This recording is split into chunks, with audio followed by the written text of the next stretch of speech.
Hey guys, it's mid-November and I wanted to give an update on Frankenlog as I work on making it work for me. If you haven't heard me mention Frankenlog before, Frankenlog is a combination of like a monthly, weekly planner slash spread that also allows me to have 5 daily habit trackers and 3 weekly habit trackers. The idea behind it is that I wanted to be able to have everything in one place, so I would have all my timed tasks and also be able to have a Dutch door here with the non-time tasks, sort of the mind dump stuff that'll migrate from month to month. I like Frankenjournal because it allows me to have a calendar set up here, and I won't be super repetitive, but I'll just mention the short version of how Frankenlog works is that I can look at a day like the 23rd and it says ALC and it's the 4th week, so I can just look at the 4th week over here. John's coming back from FMLA, and then L is over here, backup databases, and C is, what is that, the 4th week? This is speaking to a change that I'm about to make for the bullet journal, or for my bullet journal for the Frankenlog.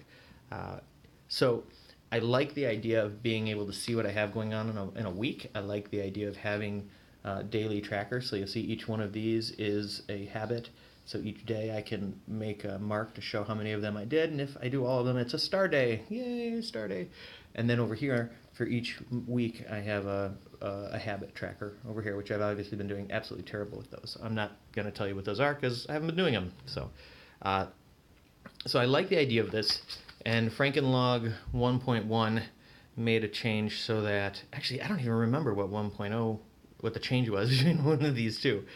Oh, I remember, because now I have all 5 weeks over here, so I can use both of these pages for any day of the month in order to be able to add things in, and I won't run out of space, and if I need more space, I could just turn to a blank page and add some more stuff. But in using Frankenlog for the last few weeks, I've run into a couple of things I don't like. So one of the things I noticed is that I wanted to have a column for each week so that I could use the letters of the alphabet over and over again. So for each week, I could use A through Z, and that would give me tons of space. I don't have to ever worry about running out of letters because A down here is not the same as an A up here. What I found in practice, though, and you just saw me do it just now, is that once I see what I want to go look at here, it takes me, I have to remember what week I'm in, and then I'm finding the column, and it's become a bump in the road for me. So somebody on the Minimalist Bullet Journal group on Facebook, her name is Smitha SP. I apologize, I'm totally not saying her name right. It's her right there. She came up with this sort of really sweet sort of Bride of Frankenlog sort of hybrid between the way Ryder does it and what I've been doing. And you see what she's done here. She uses Ryder's days down the side, breaking it up by week, but then she's also using the letters in order to sort of do the mini Calendex thing here, the way that I do it. Now this is really cool, and I like where she's going here. I decided that I didn't want to go exactly the way that she's doing it. My hand is shaking. Because the first thing is that this is only one side page, and I'm absolutely going to have enough stuff to go to a second page. So unless I, just sort of guess at how many lines I'm going to need or spread the month out over to the entire spread, then I'm not going to, I'll run into issues in how to handle the space. The other thing is, once I add my daily trackers in here, like if I wanted to move these down to here, then I'm using up almost the same amount of space anyways. I would lose the calendar, which I'm not sure matters to me, but I do kind of like it. So what I decided is, I was inspired by, it's kind of fun because, so she said she was inspired by Frankenlog to come up with what she came up with using like the Ryder system there. And seeing that, I love how we see each other's stuff and we end up like collaborating and building off of each other's stuff, because she was saying she was inspired by Frankenlog, but I'm inspired by what she did here, and it really inspired me to try to simplify this particular aspect of Frankenlog. So Frankenlog 2, oh no, not 2.0. We're not there yet. Frankenlog 1.2. So I've already made my Frankenlog for December, and here's the changes I decided on. I realized I'm not going to need 26 letters for every week. That's super unlikely. So instead, I realized I could just go straight through the alphabet, and then if I have to go through again, I can just make a small change to the letters to indicate that, because really these letters are just symbols. So the first time I use an A, I'll do it like this. And if I go all the way through to Z and I start using A again, then I'll use A with an underline. And if I have to go through again, with a circle, a square. And so I could just place them up here the way I have been doing. So right here on the 7th, I have an A and a B. So now, and the reason that's good is because now I'm not seeing a whole bunch of B's. With Frankenlog 1.1, I thought that as long as they were in different weeks, it really didn't matter that there were multiple B's, but I was running into problems. I was making mistakes because I would see a B in the wrong column and think it was in the right one, and then I didn't write it.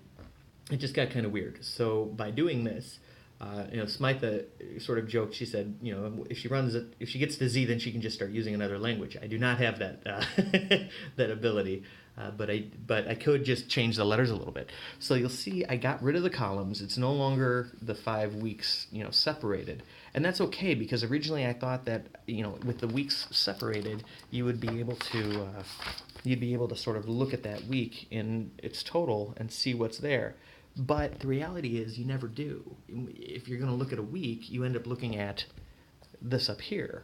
So there's really no point in making this sort of referenceable, and that's what made me decide to sort of cut back on this. This also means this doesn't use up anywhere near as many lines. You just have the one column for the letters, and then there's always going to be a dash here. I just have sloppy writing.